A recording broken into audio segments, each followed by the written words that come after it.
नमस्कार दोस्तों, आरएस मुख्य परीक्षा में उत्तीर्ण सभी परीक्षार्थियों को हार्दिक बधाई। आप सबका इंटरव्यू कुछ ही दिनों में आरपीएससी द्वारा लिया जाना शेष है। हमारे दिमाग में एक ही क्वेश्चन आता है कि आरपीएससी इंटरव्यू में हमें किन किन बातों का ध्यान रखना चाहिए। सर्वप्रथम आप सभी निश्चित रूप से अपने स्तर पर पहुंचकर आपने अपने आप को प्रूव किया है। अब दूध से क्रीम निकालने का कार्य जिस संस्था को सौंपा गया है उसका नाम है आरपीएससी।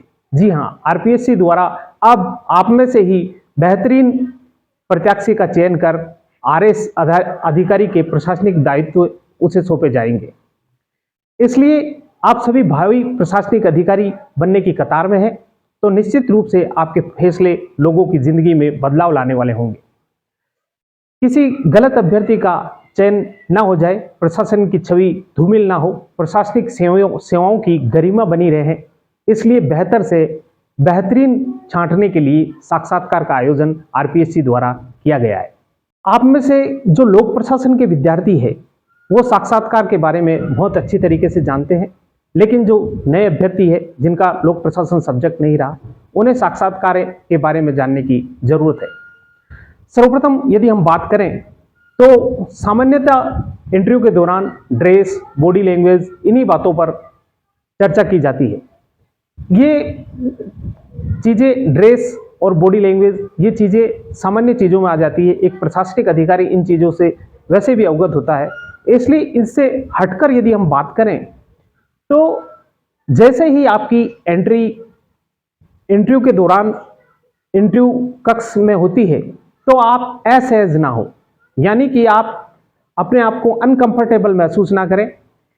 बोर्ड को आप में प्रशासनिक अधिकारी की झलक नजर आनी चाहिए। आप इतने कॉन्फिडेंट लगने चाहिए कि बोर्ड को लगे कि हाँ, ये बंदा राइट चॉइस है। इसलिए आप कॉन्फिडेंट होकर बोर्ड के सामने जाएं ताकि बोर्ड बिल्कुल प्रथम दृष्टया आपको सेलेक्ट करने का मानस बना ले। सामान्यतः आपको सहज करने के लिए सामान्य सवालों की बौछार आप पर की जाती है। 10th कहाँ से की आपने, 12th कहाँ से की, ग्रेजुएशन में आपके सब्जेक्ट क्या थे, आप पहले किसी सर्विस में हो क्या। इस प्रकार आपका जो डिटेल्ड एप्लीकेशन फॉर्म है उसके आधार पर आपको क्वेश्चन किए जाते हैं। यदि आपको किसी क्वेश्चन का आंसर नहीं आता हो तो आप ईमानदारी से सॉरी बोल सकते हैं। अनावश्यक बोर्ड को गुमराह करने की कोशिश कदापि ना करें। बोर्ड के सदस्य, मान लीजिए आप उनके पास ये दृश्य स्कैनर होता है, क्योंकि वो आपको देख के आपके व्यवहार से भांप जाते हैं कि आप कहाँ गलती कर रहे हैं। इसलिए बोर्ड के सामने आप पूरी ईमानदारी से पेश आए। यदि आप पहले से किसी सर्विस में है तो उस पर निश्चित रूप से क्वेश्चन किए जाएंगे। ग्रेजुएशन व पोस्ट ग्रेजुएशन के सब्जेक्ट पर क्वेश्चन किए जाएंगे। आपको यदि इंटरव्यू के दौरान झिझक महसूस हो तो आप पहले से दोस्तों के साथ मॉक इंटरव्यू दे लें, या किसी संस्था को ज्वाइन करके आप वहां मॉक इंटरव्यू दे सकते हैं। करंट से आपको अपडेट रहना होगा। जो भी घटनाक्रम घटित हो रहा है राज्य स्तर, राष्ट्रीय स्तर या अंतर्राष्ट्रीय स्तर पर, उन सब से आपको अपडेट रहना होगा। इंटरव्यू के दौरान आपको कौन कौन से क्वेश्चन किए जाएंगे, ये विचार आपके मस्तिष्क में आते हैं। तो इंटरव्यू के दौरान आपकी बॉडी लैंग्वेज देखी जाती है, आपका ड्रेस सेंस देखा जाता है, और आप क्वेश्चनों को किस प्रकार से हैंडल करते हैं, उनका आंसर कैसे देते हैं, आपके अंदर के व्यक्तित्व को बोर्ड की नज़रों से देखा जाता है। इसलिए आप में जो विद्वान मानवीय मूल्य है, बोर्ड उनको उभार कर उनको बाहर लाना चाहता है इंटरव्यू के दौरान, ताकि वो जांच सके कि हम जिन मानवीय मूल्यों की तलाश कर रहे हैं क्या वो वास्तव में अभ्यर्थी के पास है।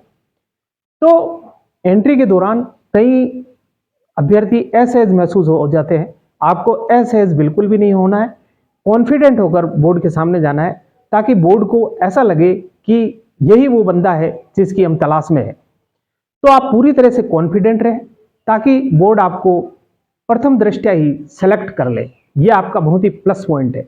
आप असहज बिल्कुल भी ना हो, क्योंकि आप एक प्रशासक बनने जा रहे हैं।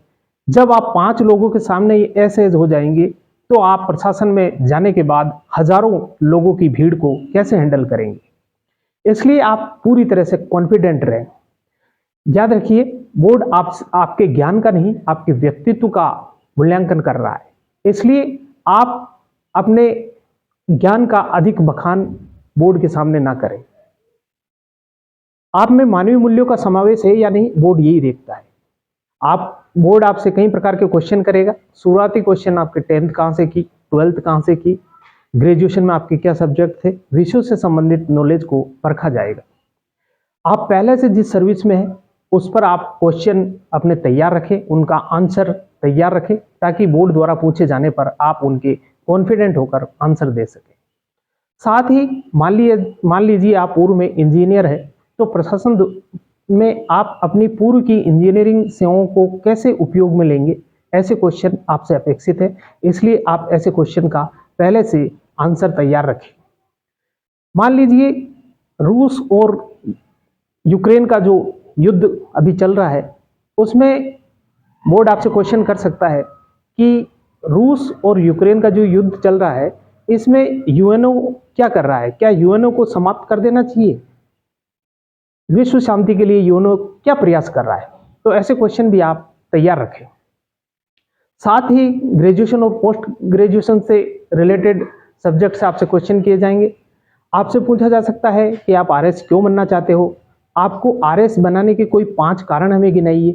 तो आप अपने प्लस पॉइंट बताएंगे कि मुझे इन कारणों से आरएस अधिकारी बनाया जाए।